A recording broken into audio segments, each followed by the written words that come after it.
A survey was done and it was identified that about 90% of Malaysians could not draw the link between, say, food, the impact of food waste, or the impact of food and the environment. So if we are not aware, for instance, if we throw away or we waste 1 kilo of rice, it actually equates to almost 2,500 liters of water that we are wasting by not consuming that rice and just merely throwing away that rice. We Malaysians waste more food than we can produce. Every day, we throw away enough food to feed 12 million people, and that number goes up by about 20% during festive seasons. Coupled with the amount of paper, electronics, diapers, and more that we throw away, it can get pretty overwhelming. And let's not forget about plastic waste. In Malaysia, it is the third most common material thrown out every day. A lot of trash is generated. A lot of the food goes into single-use plastic. Besides the potential of harming marine life, it's also bad for us because a lot of chemicals go into making the plastics, hence making it very cheap. Once you put hot stuff in it, you don't know how it reacts, the temperature reacts with the food, So all these chemicals starts leaching, and then we eat the food and it gets into our body. It doesn't kill us instantly, but in the long run, if we continue, it does affect our body, and we never know what's happening on the inside, Plastics take 450 years to decompose. That means your great-grandchildren's kids will be having babies by the time your plastic bottle decomposes. So, what's the best way to cut down on our waste footprint? If we are all committed to zero waste, it would definitely make a change. Because right now we're taking the environment for granted, we're taking products for granted. The economics of it is making it very convenient for us to throw away, for a use and throw culture. Zero waste is producing or generating as little trash to no trash as possible. By doing so in practice is to reuse as much as you can whatever you have existingly. So if you have jars, make use of the jars. If you used to buy pastas in jars, wash them out and reuse those pasta jars as something else. So instead of maybe investing in a coffee cup, for example, use the pasta jar as a coffee cup. The zero waste movement started about 20 years ago and has become increasingly popular in Malaysia, especially on social media.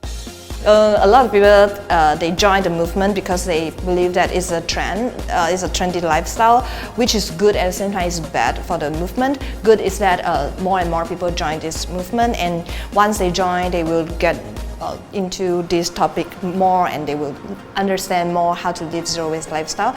But at the same time it's bad because a lot of people, they buy impulsively, they buy a lot of trendy products that they actually do not need. For example, the hottest zero waste product that everyone is buying is the stainless steel straw, which actually we don't encourage people to buy it because most of us, we can drink without a straw. So before you buy a stainless steel straw for your Instagram picture, maybe you can think about try to drink without straw, or at least maybe you can try to invest a bamboo straw instead of a metal straw, because bamboo straw has a lower carbon footprint than a metal straw. But there are still misconceptions about the movement, especially in terms of cost. So people who say it's more expensive was rather lazy to me, and the naysayer. But you put them on the side, they will always be there for no matter what. They will have an opinion that is negative, and you just be positive, move forward. Zero waste is whatever you want to be. So if you want to get your reusable cup, just get your old cup from your old bubble tea and reuse it. It's free. You already paid for it when you bought your first bubble tea. As with all things, zero waste can be difficult at the start and you will make mistakes. But all the advice our experts give us boils down to just 2 words: baby steps. So you will enjoy the journey, but don't go cold turkey.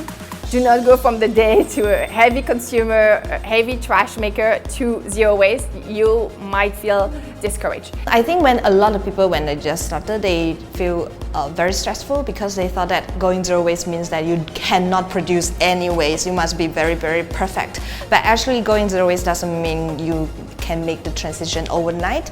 It takes time and it takes efforts, and every single step counts. Living the zero waste life means embracing the 5 R's: refuse, reduce, reuse, recycle, rot. It is not an easy path to take, but maybe it's just what our planet needs. Make conscious decisions every day. Everything that you do contributes to some cause and effect. Next time you buy fruit in a small plastic bag, for example, just kind of reassess, do you really need to throw out that piece of plastic? Do you really need to buy the fruit in the plastic, or can you be a bit more well prepared and bring a container? Simple stuff like that. And seeing what we can do, we only have one planet, we only have one chance. So we owe it to ourselves to make sure that it continues to sustain, to thrive for today as well for the future generations to come. And so ends our hashtag My Trash Talk series. We hope you enjoyed it. Click on our previous 2 episodes to learn about the inner workings of the recycling and reuse industries. Let us know your ideas for saving Mother Earth with the hashtag My Trash Talk.